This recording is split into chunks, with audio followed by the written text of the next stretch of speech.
আজকে চলো তোমাদেরকে জোনপুশ দেওয়ার নতুন ট্রিক্স শেখাবো। জোনপুশের কথা মাথায় আসলে প্রথমে তোমার গাড়ি ক্যারেক্টারের কথা মাথায় আসে, এছাড়াও গাড়ি ছাড়া জোনপুশ দেওয়ার কথা কল্পনাই করা যায় না। ঠিক বলেছো। আজকে আমরা ফিফা ওয়ার্ল্ড কাপের আমেজ ফিরিয়ে আনবো জোনপুশে। তার জন্য কিন্তু আমাদের প্রয়োজন হবে ফুটবল, আর এই ফুটবল দিয়ে আমরা পুরোটা ম্যাচ জোনপুশ দেবো। আমি জোনপুশ দেবো এই কথা শোনার পর কিন্তু আমার টিমমেটের শরীরের ভেতর কারেন্ট চলে আসছে। আজকে ভাই যত ইচ্ছা তত মরবো দেখেন ভাই। তো সালা বহুত নীচ আদমি রে। তবে ফুটবলটা যেহেতু গাড়ির মতো এতটাও ফাস্ট না, তার জন্য কিন্তু আমাদের জোনপুশ দিতে ব্যাপক প্যারা খাইতে হইতেছিল। যেমন কয়েন খুব কম কালেক্ট করতে পারতেছিলাম, এর সাথে টিমমেটরা মরলে ওদেরকে রিভাইভ দিতে অনেক লেট হইতেছিল। এক পর্যায়ে আমার জোনপুশদের অবস্থা দেখে রিফাত বলেই বসে, আচ্ছা ভাই আপনি নামাইতে থাকেন, আমি এই ফাঁকে ভাতটা খেয়ালাই।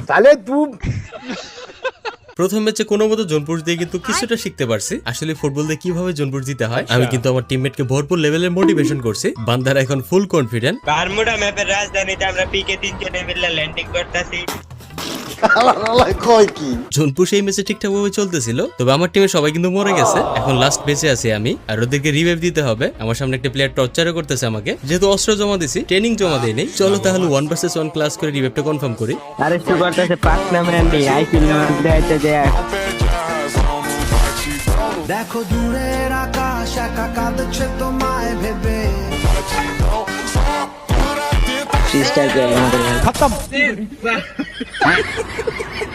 ভাইরে ভাই, জোনপুশ আমি এত ভালো দিতেছিলাম যে যার জন্য আমার টিমমেট আমাকে অভিশাপ দিয়ে বসে। আর অভিশাপটা কোন ক্যাটাগরি তোমরা আমার টিমমেটের মুখ থেকেই শোনো। ইয়া কি জানি ক অভিশাপ দিয়ে আপনি যতবার ডো বানাইবেন সব ডো কালা হইবে।